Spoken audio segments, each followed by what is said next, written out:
Rick Grenell is joining us, our senior advisor for foreign policy and national security. Rick, I wanted to touch, before getting to Twitter, you sent us some news which is not getting reported a lot, and it's pretty shocking because they've taken this very, that we've got our Secretary of Defense over there, our Secretary of State is over in Europe, they were in Ukraine, and now we find out that the Biden administration is pushed Germany to delay their Russian oil ban till after the midterm elections to keep the price down?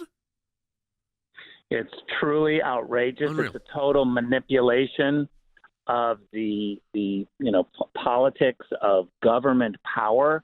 And I'm concerned that what we have here is a willingness by the Biden team to allow Russia to continue getting money, to continue being on the offense through this gas and oil money that they receive, even though they're sanctions. And they're doing it just simply to make the pain not so bad at the pump in the United States. Now, the terrible situation is that we already feel this incredible pain at the pump. People can't afford to fill up their cars at this price. They're having to make sacrifices in other areas. There's just no question about that. And now what we see is the Biden team allowing Russia, the same group that said Russia, Russia, Russia, collusion, hoax everywhere, is now allowing Russia to get more money just so that they can do better in the midterms. I want everybody to understand this. I think this is really important what Rick's saying. So you've got a war going on in Eastern Europe right now between Russia and Ukraine. And Eastern European countries are in the midst of this. And the United States, of course, is giving a lot of aid, military equipment aid to Ukraine. Meanwhile, the way to choke off the Russian juggernaut economically would be to stop the oil imports. But instead of stopping the oil imports now, while we're saying all these things about Putin, and we want the Ukrainians to be able to succeed, this is the position of the United States, makes sense. They're saying, but don't ban the oil imports until after the midterms. Now, Rick, this is, first of all, this is not only, it's repulsive. People are dying in these countries on both sides. Yeah. I mean, Russian soldiers, Ukrainian soldiers. I mean, this is a real war. And Eastern Europe could implode here. And an easy way to have some economic impact would be the Russian oil exports stopping. But the Biden administration is saying, wait until after the midterms because that's going to help us politically? Let me put it into a different category as well, Jay.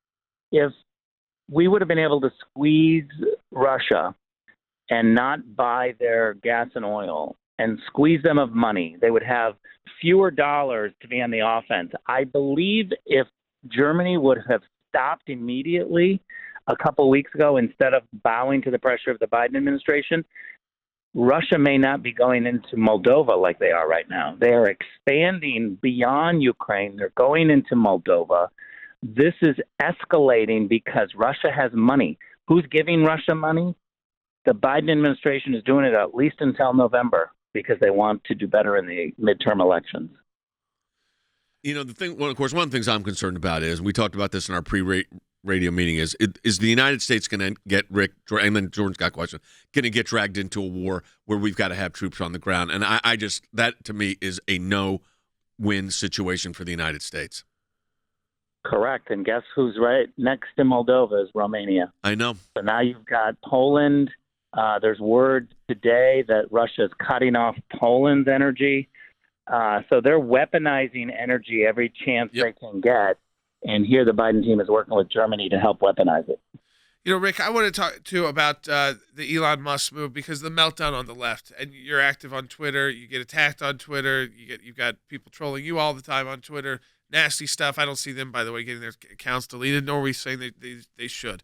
But the fact that we've got MSNBC and Ari Melber saying, with this kind of power, he could take down a major political candidate off of Twitter, like that. Like they don't know that that's happened, or that they could dethrottle a whole political party's viewpoint. Like that hasn't happened before. And then we saw Brian Stelter say, do you really want to go to the Freedom Party?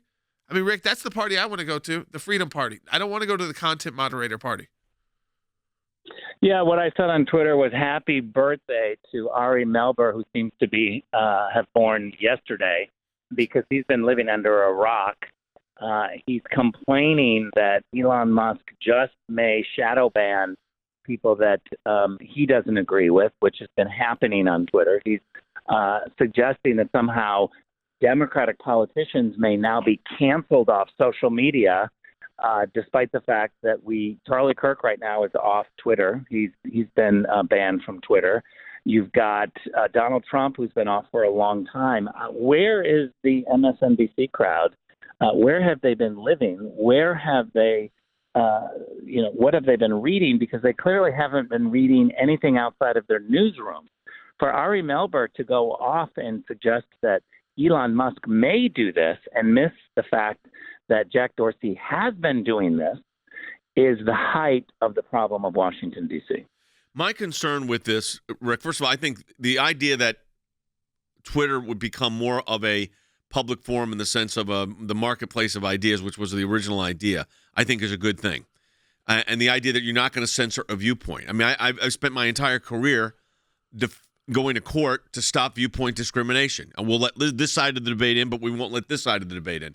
It seems to me, though, that what we're seeing is the hypocrisy of the left in a very significant way. They don't, when Stelzer says, I don't want the Freedom Party, okay, I mean, I'm thinking about how do you make that argument in the Supreme Court of the United States? Wherefore limited freedom of speech? Wherefore viewpoint appropriate freedom of speech, which the ACLU, by the way, is now advocating too. The so-called champions of liberty. I remember when they actually were, but they're not anymore. Go ahead. Thank God for ACLJ for doing these fights, because without the ACLJ, we wouldn't be able to see some of this. But look, the reality is Elon Musk is not a conservative. He's not a Republican. Right. He is just somebody who's really frustrated by the left right now. And that's one of the key talking points that we can make is we conservatives have been ostracized so much by big tech that even the people that are not conservatives or Republicans have noticed and are acting out and spending billions of dollars to fix. That's really the key message here. And I love your point, Jay, about letting ideas out there. We have the power on social media. You can block people that are annoying, that you don't want to hear from. I encourage people to listen to the other side. I follow a lot of people from the left, and a lot of times they get me outraged, but I want to hear what they're saying, and sometimes they make me think, and I can have a better argument when I see this. But you don't like someone, you have the power to block them, and the power is in your hands. It shouldn't be in the hands of big tech. I want to take this caller, Pat in New Mexico, online too. Hey, Pat, welcome to Secular. You're on the air with us. Oh, hi. Thanks for taking my call. And I just wanted to comment that on Saturday Night Live, Musk said that he's autistic. Yep. And his accomplishments, I think, are encouraging to autistic people and, especially to autistic children and their parents. And he just really thinks differently. And that's all just my comment. I found that what made that so interesting when he did say that publicly, which I was very proud of him to do, and I'm sure a lot of people knew that. But then for Claire McCaskill to make fun of him. I'm going to play that bite again. Yeah. Play it. Let's go. But, this is a weird guy, and it's going to be a private company. That would get any of us canceled. Right away. Should. No, I don't believe in cancellation. But you would be canceled for that, Rick, if you said he's a weird guy and he happens to be autistic. Well, I'm thankful for Pat, the caller, and her comment, because really what I think she's saying is we're all God's children. Right. And the reality is that I love that song about if we are the body, why are our hands and feet not moving out to reach other people? That's what we have to get back to, tolerance and diversity. You don't have to clap and approve of someone's opinion, but let them have their opinion. 100%. Thanks, Rick. We appreciate it as always.